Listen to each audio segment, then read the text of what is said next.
সুপ্রিয় শিক্ষার্থী বন্ধুরা, আসসালামু আলাইকুম ওয়া রাহমাতুল্লাহ। আমরা আলোচনা করছি ইনস্টাগ্রাম ক্লায়েন্ট হান্টিং মেথড নিয়ে। এটি একটি সিরিজ টিউটোরিয়াল। এই সিরিজে মোট 3টা পার্ট রয়েছে। এই সিরিজের এটি তৃতীয় পার্ট। প্রথম পার্টে আমরা আলোচনা করেছি ক্লায়েন্ট আউটরিচ এক্সাম্পল আইডিয়া নিয়ে। দ্বিতীয় পার্টে আমরা বেশ কিছু টুলের ব্যবহার শিখেছি, যেগুলোর মাধ্যমে আমরা খুব সহজেই মুহূর্তের মধ্যে আমাদের কাঙ্ক্ষিত শত শত এমনকি হাজার হাজার ক্লায়েন্ট পেয়ে যাব একেবারে স্বল্প সময়ের মধ্যে। আপনি যদি প্রথম এবং দ্বিতীয় ভিডিও দুইটা না দেখে থাকেন, তাহলে আমি সেই দুইটা ভিডিও দেখার জন্য এক্সট্রিমলি রিকমেন্ড করছি। চলুন আমরা এই ভিডিওর মূল যে টপিক সেটা নিয়ে আলোচনা করি। তো targeted client outreach method part 3। এই পর্বে আমরা শিখব যে পদ্ধতি এবং যে ধরনের মেসেজের মাধ্যমে আমরা আমাদের টার্গেটেড ক্লায়েন্টদের সাথে যোগাযোগ করলে তাদের কাছ থেকে কাজ পাওয়ার সম্ভাবনা অনেক অনেক গুণ বেড়ে যায়। সে দুর্বলতাগুলো বা সে বিষয়গুলো। এখন আমি এটা দেখাচ্ছি শুধুমাত্র ইনস্টাগ্রাম এঙ্গেজমেন্টের ক্লায়েন্টের জন্য, ক্লায়েন্ট পাওয়ার জন্য। বাট এই পদ্ধতিটা আসলে প্রত্যেকটা কাজের ক্ষেত্রে যখন আপনারা আউটরিচ করবেন, আউটরিচ মানে হলো, আমি দুটা শব্দ বলেছিলাম, একটা হলো আউটরিচ আর একটা হলো ইনবাউন্ড আর একটা আউটবাউন্ড মার্কেটিং। এখন ইনবাউন্ড মার্কেটিং হলো আপনার বিভিন্ন ধরনের মার্কেটিং এর মাধ্যমে আপনাকে খুঁজে পেয়েছে, তখন সে নিজ থেকে আপনাকে ইনবক্স করেছে, এটা হলো ইনবাউন্ড। আর আউটবাউন্ড হলো আপনি বরং আপনার কাঙ্ক্ষিত ক্লায়েন্টদের সাথে যোগাযোগ করেছেন, এটা হলো আউটবাউন্ড। তো আউটরিচটা হলো এই জিনিসটাই, যে আপনি তাদের কাছে কিভাবে পৌঁছবেন, সেটাই হলো আউটরিচ। এই যে আউটরিচের যে পদ্ধতিটা আছে, এটা আসলে প্রত্যেকটা কাজের ক্ষেত্রে একই ধরনের পদ্ধতি। হ্যাঁ, সে পদ্ধতিটা কি আমরা একটু দেখি তাহলে। এখানে আসলে আপনাকে 6টা জিনিস লক্ষ্য রাখতে হবে। হ্যাঁ, 6টা জিনিসগুলো আমরা একটু আলোচনা করি। 6টা বিষয়গুলো হলো, দেখুন, 6 নোটেবল পয়েন্টস। আপনি যে ধরনের মেসেজই দেন না কেন, হাই, হ্যালো, হ্যাঁ, আমি এটা এটা সার্ভিস দিই, ওইটা সার্ভিস দিই, যাই দেন না কেন, আপনাকে এই 6টা জিনিস রাখতে হবে আপনার মেসেজের মধ্যে। সেটা হলো অয়েলিং। সর্বপ্রথম হলো তাকে একটু ওই যে অনেকে বলে না, পাম দেওয়া। হ্যাঁ, মেসেজিং করা, একটু মেসেজ করে দাও, মালিশ করা। হ্যাঁ, তাকে অয়েলিং করতে হবে সর্বপ্রথম। যে বাক্য থাকবে সেখানে সর্বপ্রথম বাক্যতে করতে হবে ব্যাপারটা তা নয়, মানে প্রথম দিকে আপনার গ্রিটিংস এর পরে অবশ্যই আপনার অয়েলিং থাকতে হবে। এরপর অয়েলিং এর পরে হলো তার প্রবলেম, তার সমস্যাগুলো, তার পেইন পয়েন্টস। হ্যাঁ, তার কোথায় কোথায় পেইন পয়েন্টস গুলো রয়েছে, উইকনেস, দুর্বলতা, কিউরিসিটি, এই ধরনের যা যা আছে এগুলো আপনাকে উল্লেখ করতে হবে। সব জায়গাতে আপনি প্রত্যেকটা ক্লায়েন্টের ক্ষেত্রে একই বিষয়গুলো পাবেন না। কারো কারো ক্ষেত্রে প্রবলেম, পেইন পয়েন্টস, হ্যাঁ, পাবেন। হ্যাঁ, আবার কারো কারো ক্ষেত্রে প্রবলেম বা প্রবলেম নয় বাট পেইন পয়েন্টস এটা হতে পারে। হ্যাঁ, কারো কারো ক্ষেত্রে উইকনেস হতে পারে, আবার কারো কারো ক্ষেত্রে কিউরিসিটি হতে পারে। অর্থাৎ যাকে যেভাবে যখন যেভাবে দিতে হয় তখন আপনাকে সেভাবে, হ্যাঁ, এই জিনিসটা কাজে লাগাতে হবে। এরপর হলো, এটার পরে আপনার অবশ্যই আপনি যে এই ধরনের প্রবলেমগুলো বলছেন, হ্যাঁ, তখন আপনাকে বলবে যে ওই যে একটা কথা আছে না, তুই বেটাকে, এই ধরনের একটা কথা শব্দ আছে, আসলে আমি কে বলছে জানি না, বাট এই ধরনের একটা শব্দ আছে। তো সে বলতে পারে যে তুই কে। তখন আপনাকে বলতে হবে যে এই যে ব্যাপারগুলো আমি তোমার সামনে উপস্থাপন করছি, আমি এখানে প্রফেশনাল। এটা বোঝানোর জন্য আপনাকে আপনার প্রফেশনালিজম তার সামনে প্রেজেন্ট করতে হবে। এটা করলেও হবে না, শুধু যে প্রফেশনাল ব্যক্তি আপনি সেটা বুঝাবেন, সেটা হলো হবে না, বরং আপনাকে আপনি তার কাছে কতটুকু মূল্যবান সেটাও আপনাকে বোঝাতে হবে। কতটুকু মূল্যবান বলতে, দেখেন, আপনি যেভাবে তার কাছে আউটরিচ করছেন সেভাবে হয়তো আরো অনেকেই করতে পারে। এখন তারা সে আপনাকে অন্যান্যদেরকে বাদ দিয়ে কেন আপনাকে নেবে, এটা আপনাকে ভাবতে হবে। আপনি যদি তাদের চেয়ে অনেক বেশি মূল্যবান করে নিজেকে তার সামনে উপস্থাপন করতে পারেন, হ্যাঁ, আপনার কথার মাধ্যমে, আপনার প্রেজেন্টেশনের মাধ্যমে, হ্যাঁ, আপনার স্কিলের মাধ্যমে, আপনাকে যত বেশি ভ্যালু করবেন তার সামনে, তত বেশি সে আপনাকে আপনার সামনে আপনার কাছে কনভার্ট হওয়ার পসিবিলিটি রাখে। এরপর হলো অডিটটা হলো তার নানান বিষয়ে সে আপনি যেটাই করেন না কেন সে বিষয়ে আপনার কিছু একটা রিপোর্ট তাকে দিতে হবে, যাতে করে ভ্যালুর সাথে এটা অডিট, এটা মোটামুটি ভ্যালুর সাথেই যায়। এরপর হলো কল টু অ্যাকশন, শেষে থাকবে হলো call to action. CTA call to action এটা তো মোটামুটি সবাই জানেন। তো এই 6টা জিনিসের কম্বিনেশনে যখন আপনি তাদের কাছে আউটরিচ করবেন, তখন আপনার একজন ক্লায়েন্ট, আপনি যদি 10 জনের সাথে কি করেন, যোগাযোগ করেন, 10 জনের কাছে আউটরিচ করেন, তাহলে সেখান থেকে আপনি মিনিমাম বলতে পারি 3 জন কি হতে পারে, কনভার্ট হতে পারে মিনিমাম, এই ধরনের। তো দেখেন আমি এই সবগুলো বিষয় এখানে কিন্তু রেখেছি। দেখেন একটা মেসেজের টেমপ্লেট আমি আপনাদের সামনে রেখেছি, এই মেসেজে সবগুলো বিষয় কিন্তু রেখেছি। আমরা তাহলে এক এক করে এখান থেকে খুঁজে নিই দেখি। Message template, hello, I just came across your account and I must say I am really impressed with the quality of your post. দেখেন আমি তাকে ওয়েলিং করে ফেললাম সর্বপ্রথম, যে I really impressed with the quality of your post. তোমার যে quality সম্পন্ন পোস্ট করছো আসলে দেখে আমি সত্যিকারভাবে ইমপ্রেস হয়েছি। আমার চোখ আটকে গেছে, আমার নজর আটকে গেছে। হ্যাঁ, এমন এটা হলো মানে অয়েলিং করে ফেললাম, তাকে মেসেজ করলাম একটু। এরপরে দেখেন প্রবলেম, তার প্রবলেমগুলো, তাকে প্রবলেম অথবা পেইন পয়েন্টস বা উইকনেস বা কিউরিসিটি, হ্যাঁ এগুলো দেখেন। However I notice that your engagement is lower than some of your competitors. দেখেন আমি তার পেইন পয়েন্টসটা বা তার প্রবলেমটা বললাম। তোমার কন্টেন্টের কোয়ালিটি ভালো আছে সেটা ঠিক, বাট হঠাৎ করে আমার নজরে পড়লো যে তোমার এঙ্গেজমেন্টটা কিন্তু তোমার কম্পিটিটর যারা আছে তাদের চেয়ে অনেক বেশি লো। তো তখন সে বুঝবে যে, দেখেন এখানে আপনি যখন তার এই প্রবলেমটা বললেন এবং সাথে এটাও বললেন যে তোমার কম্পিটিটরদের চেয়ে, তাহলে হয়তো সে বুঝবে যে এই ব্যক্তি আমাকে নিয়ে রিসার্চ করেছে, না হলে আমার কম্পিটিটর কারা, আমি কি, আমার কম্পিটিটর আমি কি করি, আমার কম্পিটিটর কারা সে কিভাবে জানলো। তখন কিন্তু সে বুঝতে পারবে। বাট আপনাকে তো কম্পিটিটরদের থেকে লো সেটা আপনাকে ম্যানুয়ালি করতে হবে না। আমরা তো এই যে টুলগুলোর ব্যবহার দেখালাম, সেই টুলগুলোর মাধ্যমে অলরেডি জেনেই গেছি।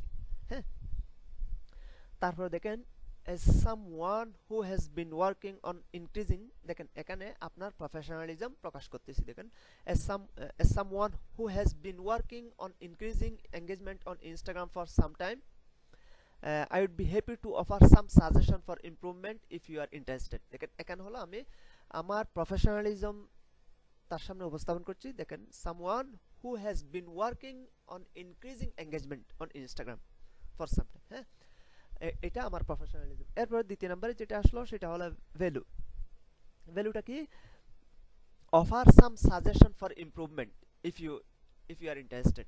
হ্যাঁ দেখেন এখানে আমি তাকে সাজেশন, তার যে এঙ্গেজমেন্ট কেন তার কম্পিটিটরদের চেয়ে লো, সেটাকে ইমপ্রুভ করার জন্য আমি তোমাকে কিছু সাজেশন অফার করতে চাই যদি তুমি ইন্টারেস্ট হও। এরপর দেখেন audit, would you like me to perform an audit of your entire account? হ্যাঁ এই যে এটা বলে আপনি যাকে তাকে জেনে তেনে কোনোটাই দেবেন না। আমি আপনাকে বলবো পরবর্তীতে অডিটটা কিভাবে দেবেন সেটা বলবো। এই যে অডিট, হ্যাঁ আপনাকে অডিট দিতে হবে, যেটা আমি হলো প্রথম ভিডিওতে দেখিয়েছিলাম আমি কতটুকু কষ্ট করেছিলাম শুধুমাত্র একটা ইউটিউব চ্যানেলের অডিট করার জন্য। চ্যানেল ইভ্যালুয়েশন মানে হলো অডিট। এটা এক এক জায়গাতে এক এক ধরনের ভাষা ব্যবহার করে বলা হয় আর কি। আমি আসলে একটু অসুস্থ, তারপরেও আসলে এদিকে সময়টা অনেক দেরি হয়ে যাচ্ছে, যার কারণে আমি অসুস্থ অবস্থায় আপনাদের জন্য ভিডিও তৈরি করছি, যার কারণে একটু এদিক সেদিক এলোমেলো হয়ে যাচ্ছে। হ্যাঁ এটাকে ক্ষমা সুন্দর দৃষ্টিতে দেখবেন প্লিজ। এরপর সিটিএ বা কল টু অ্যাকশন। সিটিএতে আমি কি দিছি দেখেন, let me know and I would be happy to help you in any way that I can. Let me know, তুমি আসলে আমার কাছ থেকে অডিট চাও কিনা। হ্যাঁ সে যদি চাই বলে তাহলে আপনি তাকে বুঝতে পারবেন যে সে আপনার ক্লায়েন্ট হওয়ার কি রাখে, ডিজার্ভ রাখে, পসিবিলিটি আছে। বাট যদি সে রেসপন্স না করে তাহলে আপনি বুঝতে পারবেন যে হ্যাঁ সে আপনার ক্লায়েন্ট হওয়ার কোনো ধরনের পসিবিলিটি রাখে না। তো এই যে জিনিসটা এখন মনে করেন যে আপনি এভাবে, আমি আপনাকে যে এই মেসেজটা ব্যবহার করতে হবে ব্যাপারটা তা নয়, বরং আমি আপনাদের এই মেসেজটা কিভাবে তৈরি করলাম সেটার একটা ফর্মুলা এখানে কিন্তু দিয়েছি। চাইলে এটাও ব্যবহার করতে পারেন, কোনো সমস্যা নেই, অথবা চাইলে এটাকে আপনারা হালকা এদিক সেদিক করে কাস্টমাইজ করে ব্যবহার করতে পারেন। পাশাপাশি বরং সবচেয়ে ভালো হবে হলো এই যে 6টা জিনিস এটার কম্বিনেশনে যখন আপনারা নিজেদের যে ক্লায়েন্টগুলো থাকে সেটার মতো করে করে নেবেন, তখন কিন্তু অনেক অনেক বেশি হয়তো বেটার হতে পারে। এখন মনে করেন কেউ একজন আপনাকে হ্যাঁ আমি চাই এই ধরনের বলবে, তখন আপনাকে অডিট রিপোর্ট দিতে হবে। অডিট রিপোর্টটা কি, ওই যে অলরেডি আমি দেখিয়েছিলাম যে এই যে অলরেডি এখানে মনে হয় অ্যাকাউন্ট আছে, আমি আপনাকে বলছিলাম কিভাবে অডিটটা রিপোর্ট করবেন। এখন বাট আপনারা যখন এঙ্গেজমেন্টের জন্য অডিট রিপোর্ট করবেন তখন আপনাকে একটু ইউনিক ওয়েতে দিতে হবে। ইউনিক ওয়েটা কি দেখেন, আমি দেখালাম হলো আপনি জাস্ট এখানে যখন আসবেন তখন দেখবেন যে 14,000 প্রায় 15,000 ফলোয়ার এবং তার 8,000 9,000 মতো ফলোয়ার, 14,000, এই যে দেখেন 14,072 এবং 14,021, হ্যাঁ, তার মানে এটা হলো মোটামুটি কাছাকাছি। বাট এখানকার এঙ্গেজমেন্টটা একটু বেশি এর চেয়ে, তাহলে এর কম্পিটিটর হিসেবে নেওয়া যাবে না। বরং যদি এমন হতো যে এর এঙ্গেজমেন্ট রেটটা একটু কম, ফলোয়ার একটু বেশি, এর ফলোয়ার একটু কম এবং এঙ্গেজমেন্ট রেটটা একটু বেশি, তাহলে কিন্তু কম্পিটিটর হতো। এই মুহূর্তে আমি তাকে কম্পিটিটর বানাতে পারছি না। আচ্ছা আরেকটা দেখি, আসলে মোটামুটি কাছাকাছি হবে, ফলোয়ার বেশি হবে বাট এঙ্গেজমেন্ট একটু কম হবে। এই ধরনের করলে আপনারা কম্পিটিটর হিসেবে দুইজনকে বাছাই করে নিতে পারবেন। যেমন আমি আরেকটা আপনাদের সামনে এই মুহূর্তে খুঁজে বের করার চেষ্টা করছি, 12,000 13,000 কাছাকাছি, 12, হ্যাঁ ঠিক আছে, এটা না এটাও আগের মতোই হয়ে গেল। আচ্ছা এটা দেখি 11,000, মোটামুটি এটাও। আচ্ছা আরেকটা দেখি, এই যে এই দুইটা কিন্তু খুব ভালোই আমরা পেয়ে গেলাম, 11,051, অর্থাৎ 11,500 মতো, তারপর হলো 11,000-এর একটু বেশি। হ্যাঁ, বাট দেখেন এর ফলোয়ার্স এর চেয়ে সামান্য একটু বেশি, কিন্তু এর এঙ্গেজমেন্ট রেটটা কিন্তু এর চেয়ে কম। তার মানে হলো আমরা দুইজন কম্পিটিটর পেয়ে গেছি। এখন দুইজনের অ্যাকাউন্ট ওপেন করবেন, ওপেন করে ওই যে যেভাবে আপনাদের বললাম এভাবে একটা একটা স্ক্রিনশট নিয়ে নেবেন। প্রথমে আপনারা এই টুলের মাধ্যমে নিতে পারেন, এই যে এই টুলের মাধ্যমে নিতে পারেন। এরপর হলো যদি আরো একটু ইন ডিটেইল দরকার হয় সেক্ষেত্রে এটার মাধ্যমে নেবেন। নিয়ে কিভাবে করবেন দেখেন, আমি আপনাদের এখানে দেখালাম, এই যে এটা দুইটা নেবেন, অবশ্যই দুইটা নিতে হবে। দেখেন টোটাল ফলোয়ার এত আর এর টোটাল ফলোয়ার হলো এত, অর্থাৎ এর ফলোয়ার বেশি এর ফলোয়ার কম। আর এর এঙ্গেজমেন্ট, আচ্ছা সরি, এটা আসলে আমি নিতে একটু ভুল হয়ে গেছে। না এটা আসলে নিতে ভুল হয়েছে ব্যাপারটা তা না, বরং ওই ক্লাসে নিয়েছিলাম তো, লাইভ ক্লাসে ছিলাম, যার কারণে আমি অত দেখে নেই, জাস্ট তাদেরকে বলছিলাম যে আপনারা মনে করুন এটা এঙ্গেজমেন্ট কম আর কি। অর্থাৎ এখানে যেভাবে দেখালাম এইভাবে আপনাদের নিতে হবে। এই যে মানে এর ফলোয়ার বেশি বাট এঙ্গেজমেন্ট কম, আবার এর ফলোয়ার কম বাট এঙ্গেজমেন্ট বেশি। তো এই ধরনের করে দুটো স্ক্রিনশট নিয়ে যখন তাকে দেবেন এবং সাথে আপনার এটা পিডিএফ আকারে দেবেন। পিডিএফ আকারে বলতে আসলে আপনি জাস্ট এই যে গুগল ডক্সে আসবেন, খুব সহজে দুটা স্ক্রিনশট নিয়ে এখানে আপলোড করবেন। আপলোড করার পরে আপনি এখানে আপনার কল টু অ্যাকশনটা দিয়ে ওই যে আপনার ফাইবারের গিগ হোক বা আপনি অন্যান্য যে কোনো সার্ভিস আপনাকে যেভাবে পাবে সেভাবে দেবেন। যেটা যেটা আমি আপনাদের আমার যে একটা ইউটিউব চ্যানেলের ইভ্যালুয়েশন রিপোর্ট তৈরি করেছিলাম সেখানে দেখিয়েছিলাম। তো এই পদ্ধতি যখন আপনারা আপনাদের ক্লায়েন্টদের সাথে যোগাযোগ করবেন তখন দেখবেন যে কনভার্সন রেশিওটা অনেক অনেক বেশি। বাট যদি এই পদ্ধতি অবলম্বন না করে করেন সেক্ষেত্রে হয়তো আপনারা পেতে পারেন, বাট সেখানে আপনার পসিবিলিটি খুব কম।